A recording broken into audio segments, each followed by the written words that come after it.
Child marriage జరుగుతుందంటే మొదలు పప్పన్నానికి వచ్చినప్పుడే మాకు 1098 అనేది ఒక టోల్ ఫ్రీ నెంబర్ ఉంటుంది.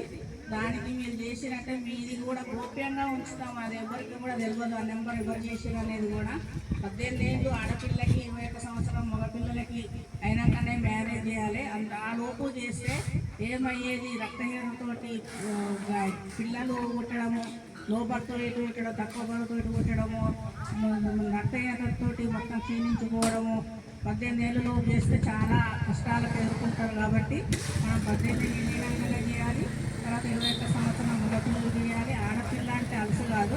ఆడపిల్లని నేర్పించి చేస్తే ఇప్పుడు మేమందరం ఆడపిల్ల కదా, జాబ్ చేస్తున్నాం కదా, ఇక్కడికి వచ్చి మాట్లాడుతున్నామంటే మా తల్లిదండ్రులు చదివించారు కాబట్టి మేము ఇక్కడికి వచ్చి మీ ముందు మాట్లాడతాం.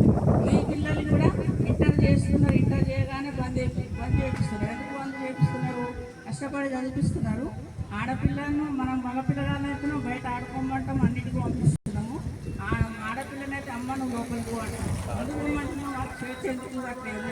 ఆడపిల్ల అన్నింటిలో ముందుంటారు కాబట్టి అన్ని స్కీములు ఆడపిల్లలకే ఉన్నాయి. కాబట్టి మనం ముందు ఆడపిల్లలు జాగ్రత్తగా చూసుకోవాలి. అలాగే పిల్లలకి చదివించి వాళ్ళ కాళ్ళ మీద వాళ్ళు నిలబడేటట్టు చేసుకోవాలి. ఆడపిల్ల ఉన్నదంటే మన భుజాల మీద ఉన్నది, కుంపటిలాగా ఉన్నదనేసి ముందే పెళ్ళి. ఎవరైనా కానీ వాళ్ళు తక్కువ కట్టం తీసుకుంటున్నారు, వాళ్ళు మనోళ్ళు, మనకు కావాల్సిన వాళ్ళు అని ఇష్టం లేని పెళ్ళిళ్ళు చేసి కూడా చాలా కూడా వాళ్ళకు ఇబ్బందులు పడి కూడా చంపిన వాళ్ళు కూడా ఉన్నారు. మనం రోజు టీవీలలో చూస్తున్నాం, పేపర్లలో చూస్తున్నాము.